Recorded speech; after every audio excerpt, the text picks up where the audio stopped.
Right. Evening, everyone. So please remind me next week we do the assignment prep. Yeah, I need to remember to put the other one load that ASAP as well. So I shared this earlier, and I'm never too sure when to share these because if I share it too far ahead of time, people don't get a chance to look at it, and sometimes I just simply don't have time to get it out in time. Did anyone have a glance at this article?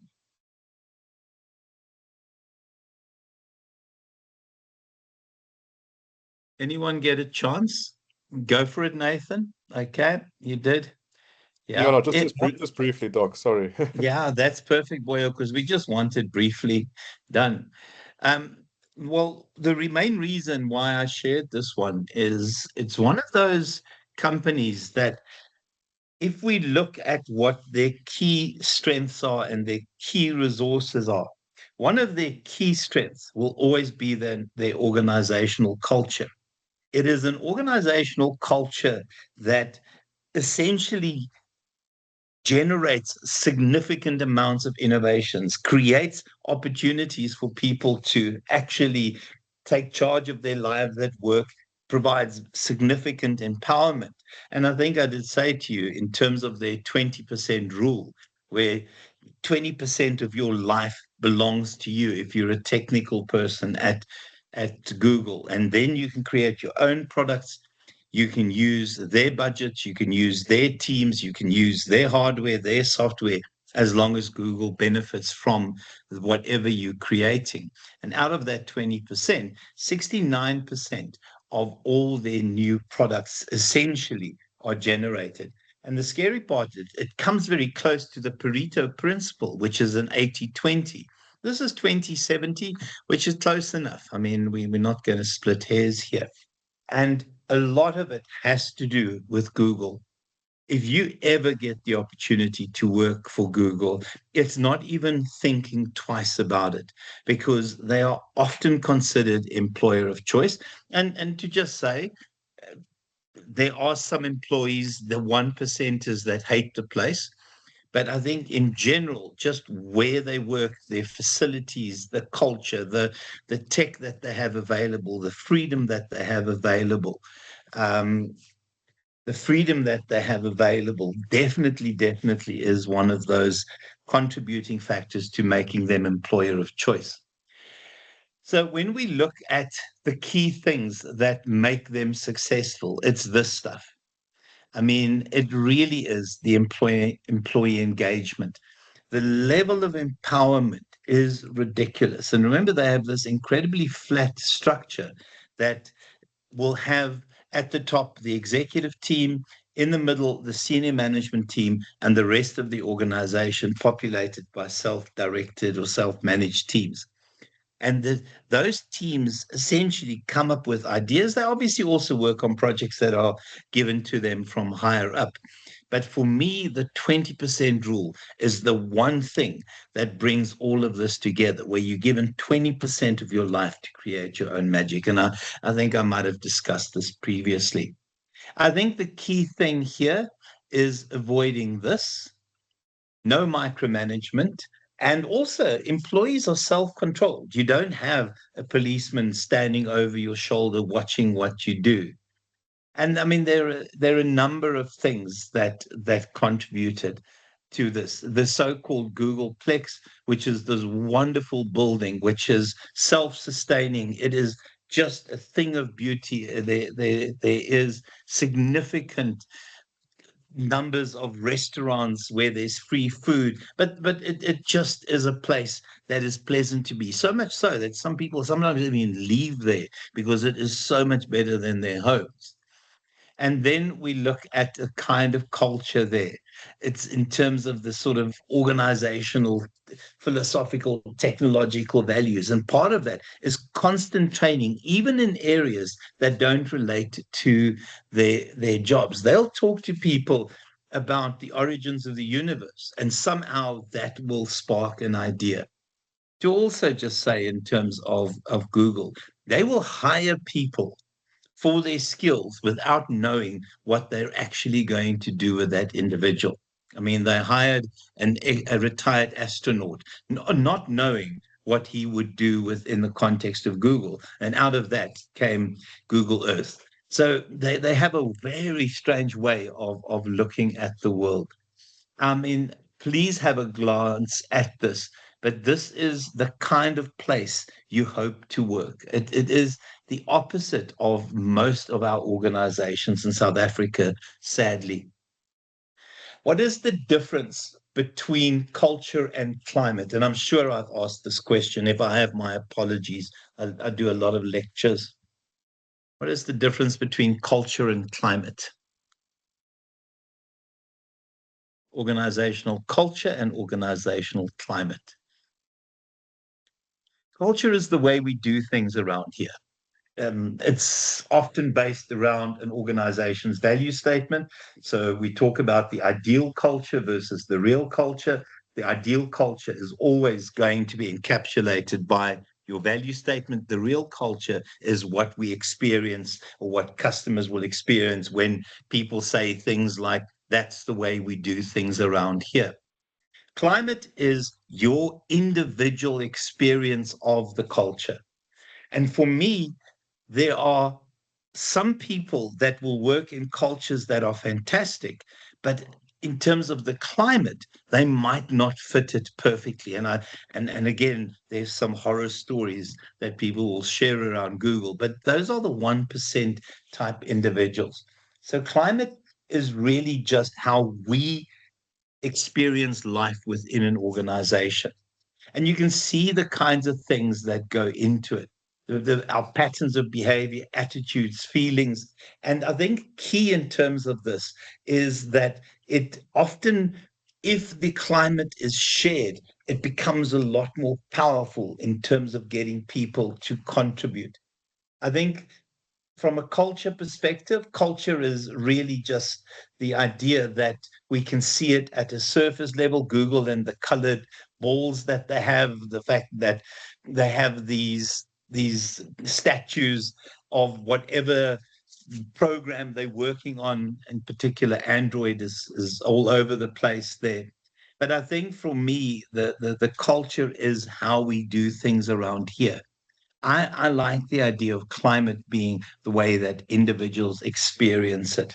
So, the kinds of things that will create the ideal climate, the first one is trust and openness. And we've done the exercise in terms of how few people we trust in the world.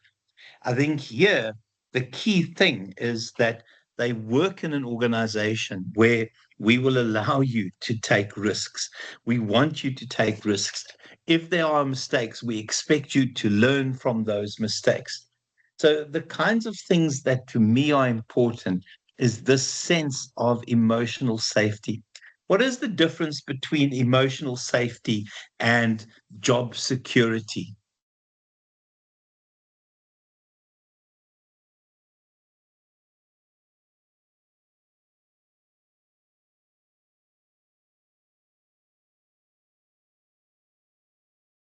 Do you think it's very different? Very little. So the same thing. It's interesting. I think job security means that there are systems and procedures that protect you. Emotional safety is where you have inside of work, outside of work. For me, emotional safety is the organizational environment that gives you opportunities to take risks, to test and retest and make mistakes. I think where job security is often a problem is that some companies will hold job security over your head and say, remember, you're lucky to have a job. Where here, it is that freedom to question things, the freedom to question the status quo, the freedom to take chances. I see it as a very, very different set of characteristics. And to also just say, nowhere in the world does anyone have job security anymore. I think we know that the modern term is job insecurity because people and companies downsize, they they bring in technology, they automate. And I think job security is a dated concept. And I think the key thing is the second one here. I think we are all considered competent and sharing this common set of values. Steve Jobs once said, if you're the smartest guy in the room, you are in the wrong room. What does that mean? If you are the smartest person in the room, you are in the wrong room. Why would that be relevant in terms of working in a world-class organization? You become lazy. You're not being stretched. I think for me, that is it. I think every single person in the world want to be surrounded by highly competent, highly effective, highly intelligent individuals. I think the worst place to be is to look at your colleagues and think, oh my gosh, there's a village somewhere in that's missing an idiot. And when you have that kind of environment, you then start worrying about, you know, um,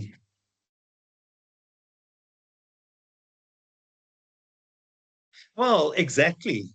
I mean, yeah, absolutely, absolutely. No, I think it's just a different world. I mean, who can say that they are threatened by how intelligent the people are that they work with? Who is surrounded by people that are just exceptionally bright, where you never think you're the brightest in the room? I think it must be an absolute privilege to work in a place like that. You're very lucky, Ethan. Yeah, very lucky. I sometimes look around me. Oh, wonderful, Neil. I sometimes look around me and I think, oh my gosh, why am I here?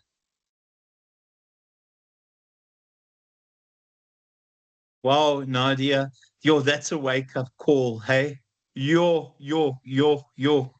That's a wake-up call. Tatizi, you guys are very, very lucky. No, but that's all you want. I mean, that's exactly what it is. I mean, having somebody who's exceptional. So, in terms of what it allows for, the first one is question everything, share your opinions openly, and then I think the when you try something, that it's done without fear of reprisal or ridicule. I think sometimes people who are so intelligent think so far outside the box that the average person would look at them and think they're insane. But somebody would have at some point looked at the individual who suggested, let's 3D print body parts in a way of what drugs are you on? And it's that kind of environment. It is the ability to be highly creative to the point that other people might miss the point. In terms of challenge and involvement, and I think here is how are we part of the organization's vision? Remember, the job of senior management is there to create a vision that will is there to create a vision that will encompass all the different departments and sections and teams, and each individual finding their own niche in terms of that particular vision. I also think part of this is that when you are significantly challenged, when you are involved in the nitty gritties of the organization, and that you can see how your contributions impact customers and the world, it is a wonderful place to be because you have the sense that I I was part of the team that created Gmail. My Gmail but is being used by billions of people across the world. But that is the reality of working for Google. Whatever product you build will be used by multi millions of people. Guys, and then the danger is this. Anyone here ever suffer burnout? What is burnout? Anyone ever suffer burnout? Neil, tell me what happens when you suffer burnout? Kesh, yeah, so I've burnt out as well. So I'm quite happy to admit that. Georgia Jade, oh my gosh.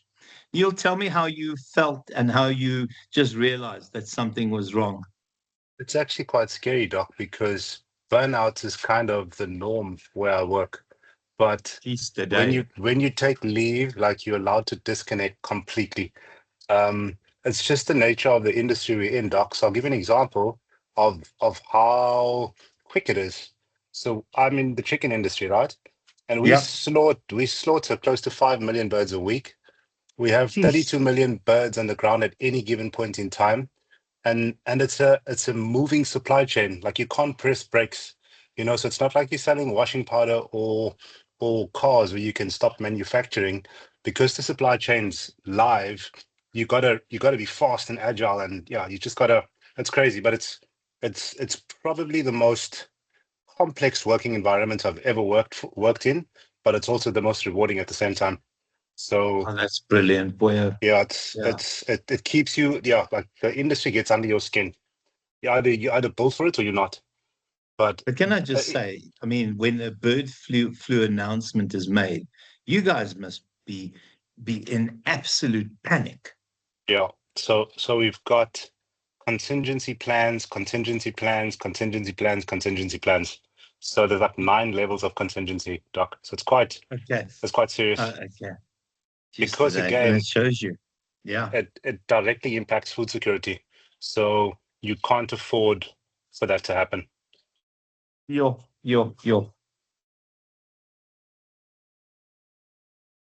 Sorry, guys. My dogs are playing in the background.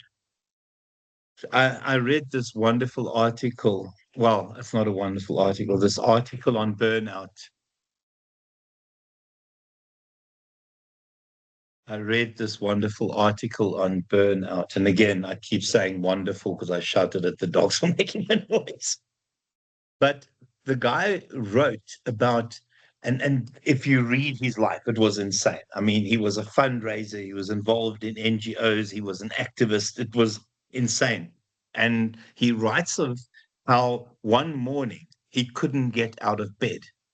He didn't have the ability to move his legs out of the bed to get up. And when we see burnout, it is the complete collapse of mental, physical, and emotional resources. It's where there is this complete crash. It is insane when you suffer burnout, and I know that's why we have annual leave and we take breaks from work, but it's a dangerous, dangerous thing. Well, you see, for me, Elon Musk, there's so many stories about his drug use that, yeah, I think, yeah, how he's not suffered burnout is beyond me. Anyone else want to share their stories on burnout?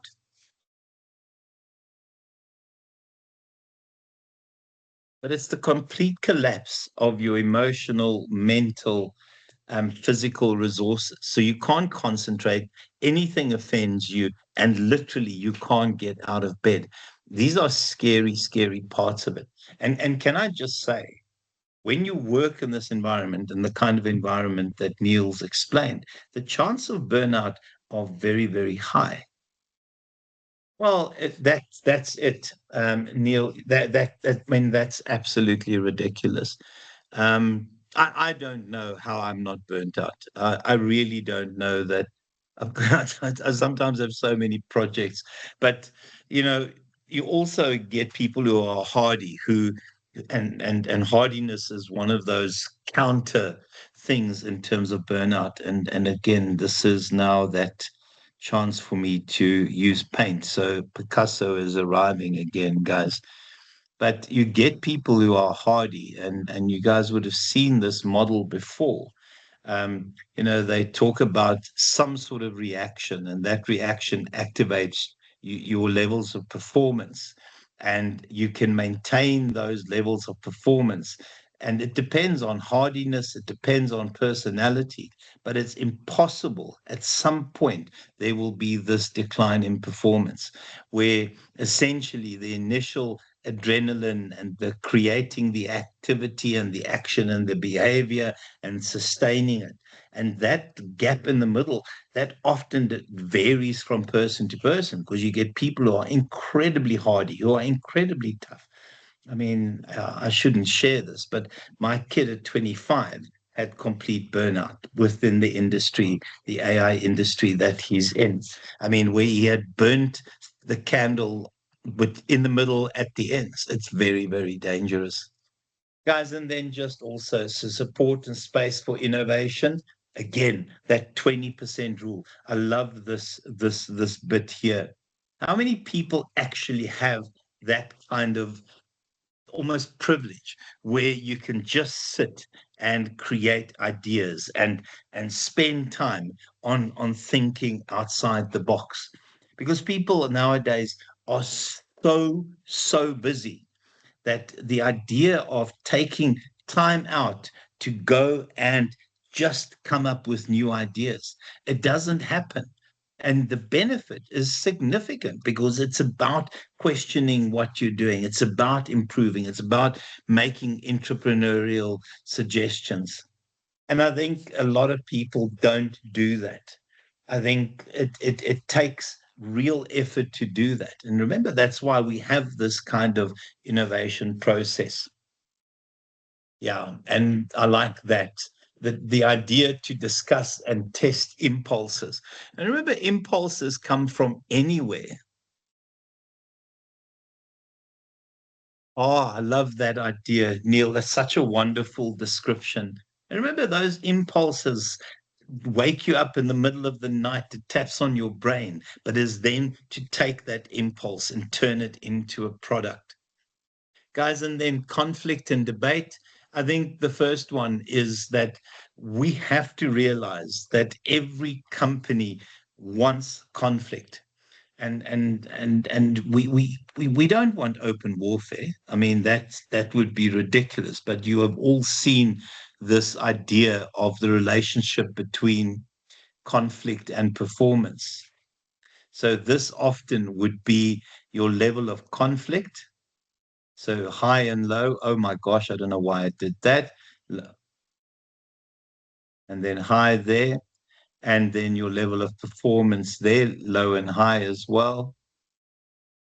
Sorry, I should start using my writing pad again. That's supposed to be low. Mouse is being iffy. But it's the relationship that does this, that bell curve. There's this optimal level of conflict that we want in every organization. But when it's here, it's country club. When it's here, it's open warfare. So you want to maintain that level of competition. This is the same we use for stress in terms of exams. If you're preparing for exams, this is starting to study for exams now. This is studying the night before, which people apparently say they do. But there's normally that optimal period where you can actually take in a lot more information. So conflict is good, and conflict must be positive. It's about tasks and processes and relationships, because you want everything tested and retested. But it's obviously to stay away from destructive debate. It's at that optimal, that purple patch thing that we aim for. Guys, and then risk taking, high tolerance for uncertainty and ambiguity, the ability to actually step into the dark. I always like the idea of of people who act as pathfinders.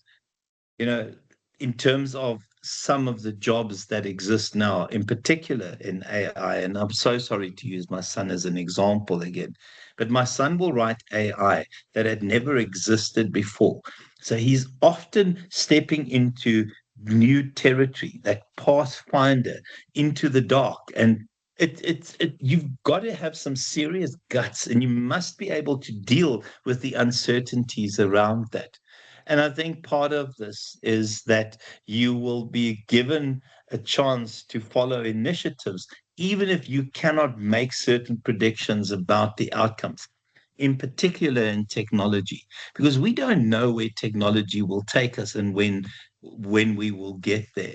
And then I think it's this idea of allowing people to gamble on their ideas, the 20% rule, guys, and then freedom. I think for me, the only word I care about here is that there, autonomy. I think the worst thing you can do to me is tell me how to do my job. I need freedom. I don't want to be told what to do and how to do it. Irritates the living daylights out of me. Anyone here have a lot of autonomy in terms of their job?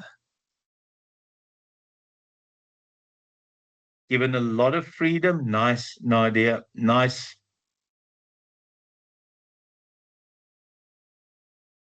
Yeah. I think sometimes companies constrain people through job descriptions. I've spoken about it before, people who work according to job descriptions versus people who are told, this is what we want you to build. We don't care how you go about doing it. So if we then look at this map of this process around innovation, the first one is searching for trigger ideas. And my apologies for sharing this again, because I am 100% certain I've used this example before. Stephen King, in his book on writing, says what irritates him is when people tell him that they cannot find story ideas. His attitude is he can stand in a supermarket for an hour and walk out there with a multitude of ideas. It's about watching people. It's about watching behavior. It is about looking at the environment. It is looking what customers are doing. It's looking at changes in technology. It is about glancing in terms of competitive intelligence at your competitors. But this thing that triggers us. Yeah, absolutely. Absolutely. 100%. Although he's written a lot for television, our friend Stephen King. But I think it's that kind of, there are ideas around us all the time.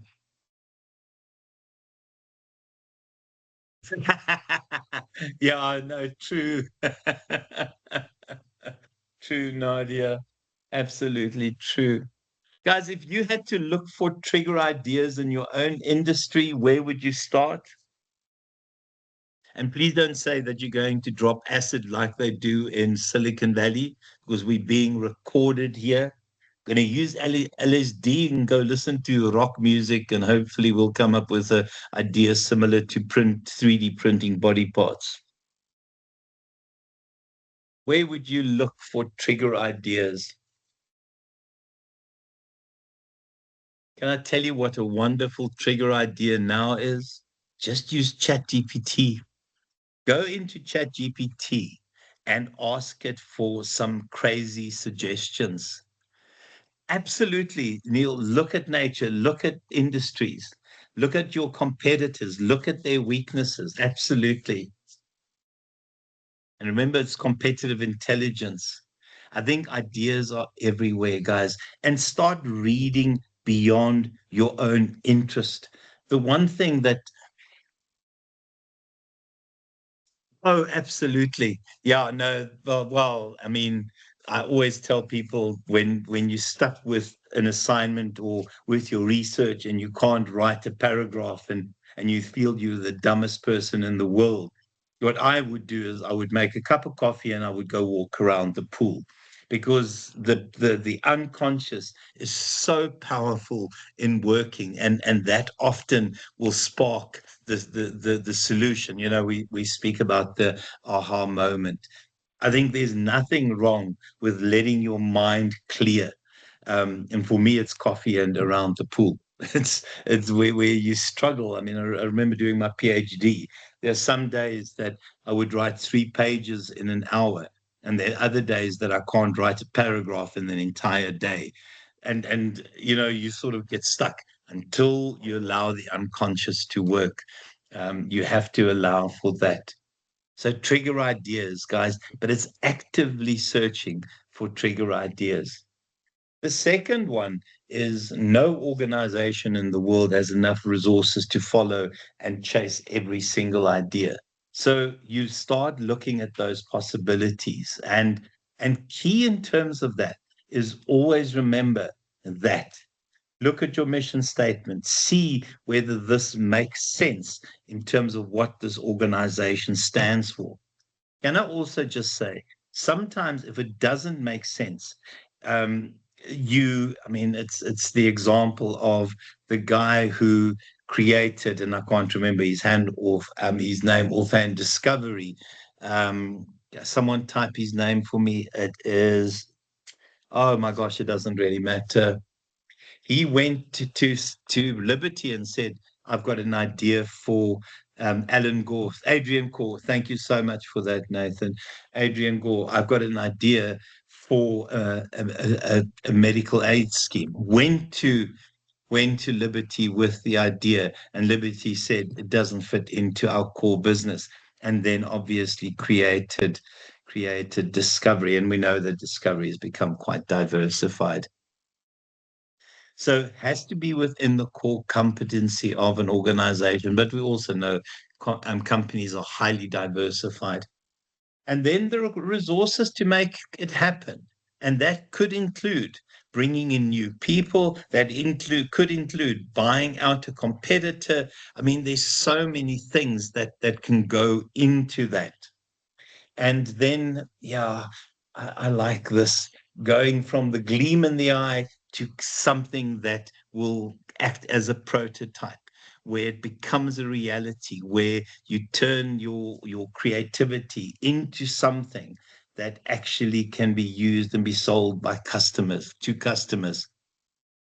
And then diffusion, it is taking that and then getting it into the market, and then getting a lot of people in the market to actually purchase it. And then capturing value. And remember, all of this is about bottom line. Um, can I just see, is anyone in their 30s here? No, let's start. Is anyone in their 40s? I don't want to ask about ages. Just remember, I'm ancient, so no one can be. Is anyone in their 40s? Oh, that's interesting.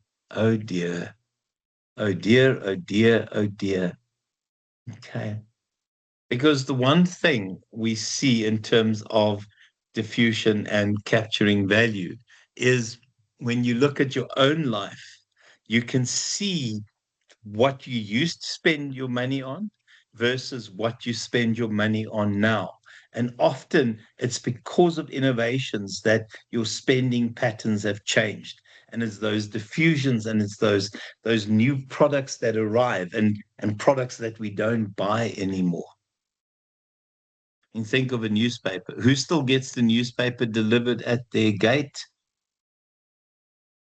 Anyone here still get the newspaper delivered? Oh my goodness me.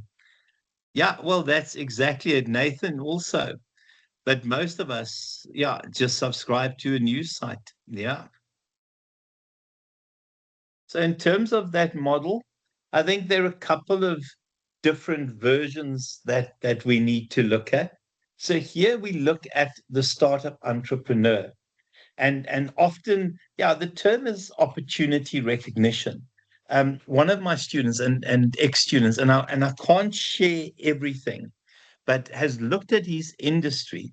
He is in the process of registering. Just hold on a second, guys.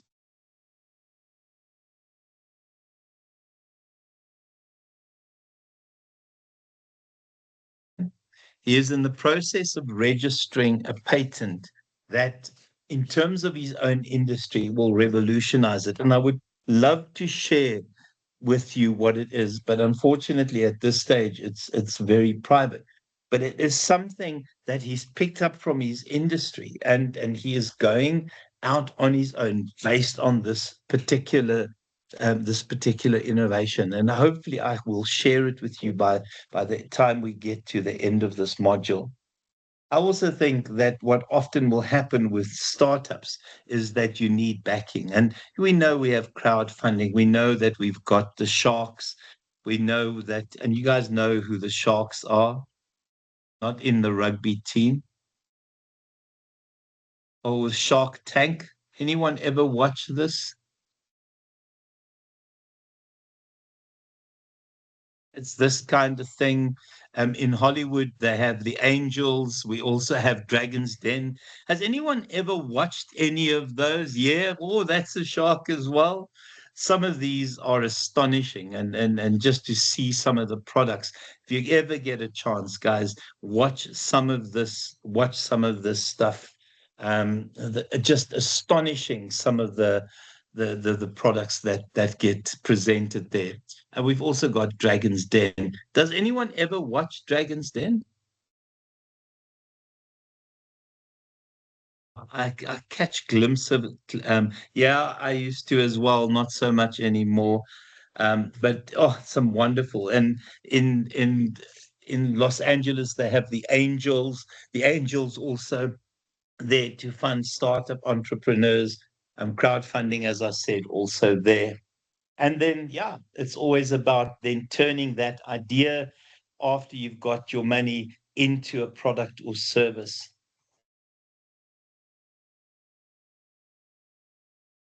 So, in terms of product development teams, I think generally it's part of that kind of research and development. Also, please remember that some companies outsource research and development.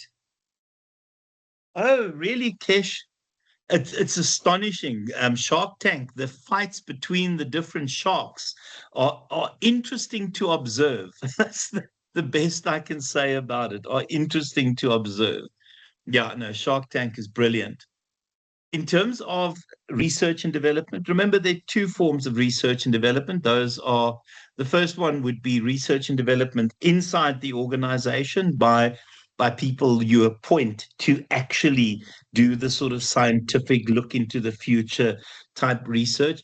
But a lot of companies outsource it to universities, and then they fund a university to do research in a particular field.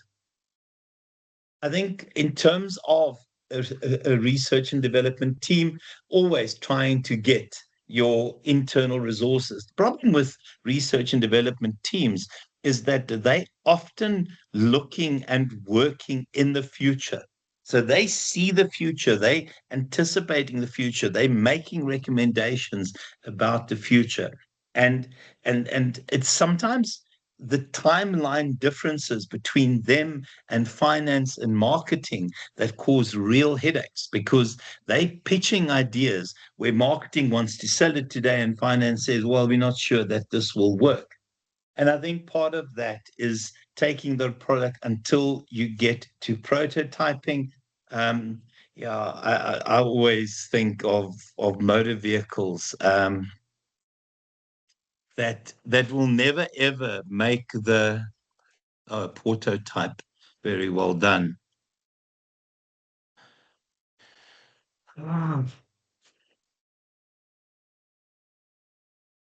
Guys, this might take time. I'm sure I've misspelled that. No, this is not. I'm irritating myself here.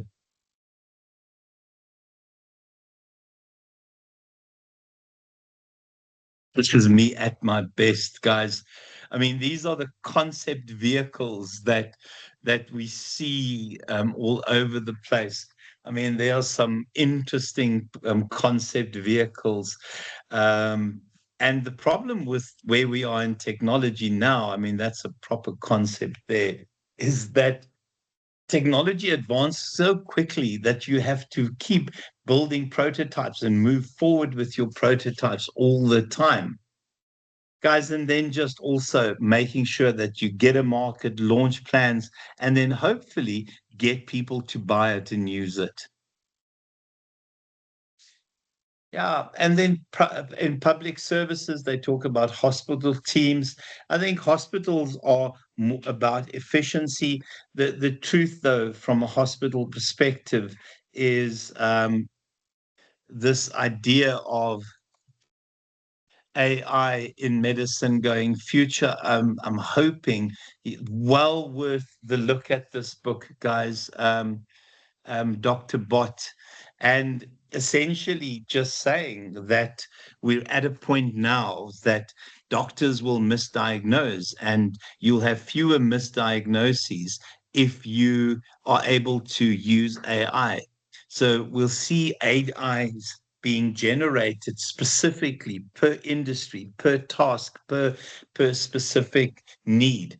And it's going to be interesting going forward in terms of how a doctor's job would change and how we will accommodate AI into our sort of daily activities as a doctor. Not just doctors, I think all industries will be affected by this. And I think part of this is in hospitals, it's often about efficiency, it's often about trying new things, and then also trying to capture value. Having said that, the truth is the advances in medicine are so rapid that I think doctors and specialists are under so much under so much pressure to try and keep up.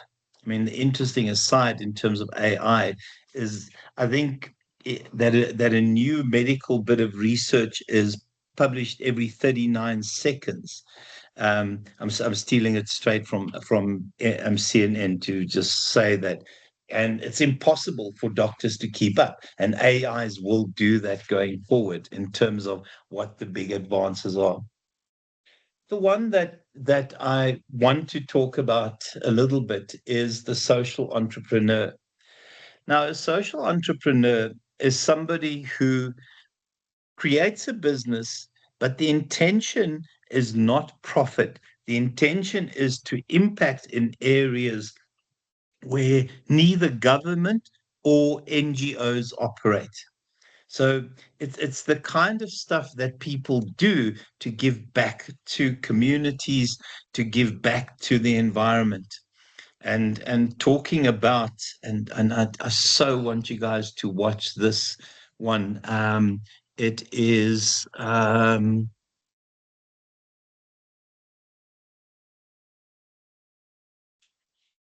sure I've misspelt it.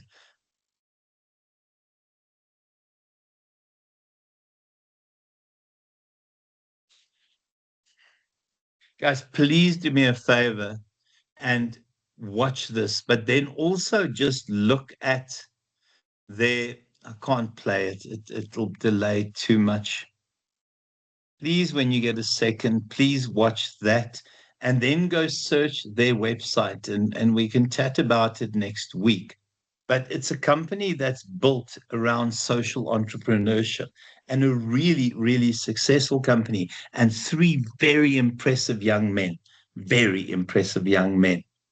And I think part of social entrepreneurship, first of all, is to look after community needs, look after the natural environment. It is about giving back. And we'll spend a lot of time talking about social entrepreneurship, I think, in the last learning unit. And then just the, oh gosh, what have I done? And then just the kinds of influences. I think what we need from an innovation perspective all the time, strategy. I think always some sort of vision, some sort of direction from leaders. And then this ideal organization, the structure, the climate that allows for empowerment and risk taking. And there's linkages that we don't create products in isolation of those individuals that will be involved in providing us with our components, those individuals that hopefully will use and buy our products somewhere down the line. And then the last one, it's this idea of assuming that nothing is ever perfect. And it's this kind of plan, do, check, act loop that takes place. Anyone use this in their organization? I know that it's used extensively in the auto industry. In particular, Nissan started it. Plan, do, check, act. Anyone seen this before? That's an interesting one that you guys haven't seen this before, but it talks about, and it is about the notion of continuous improvement. So often you will start by planning to make a specific change. You will implement the change. You will check whether it's provided some sort of decent set of results. And then if it has given you the results, you will stay the line or you will go back and start the loop again. The truth is, in every organization, this should happen on a continuous basis because it is at the core of Kaizen. It is at the core of continuous improvement. Guys, and then just the model there. Yeah, look for ideas, decide which ones you're going to do, give life to it, and then make money from it. And the process then starts again. All right. Any questions, any comments? Please do me a favor and watch the 10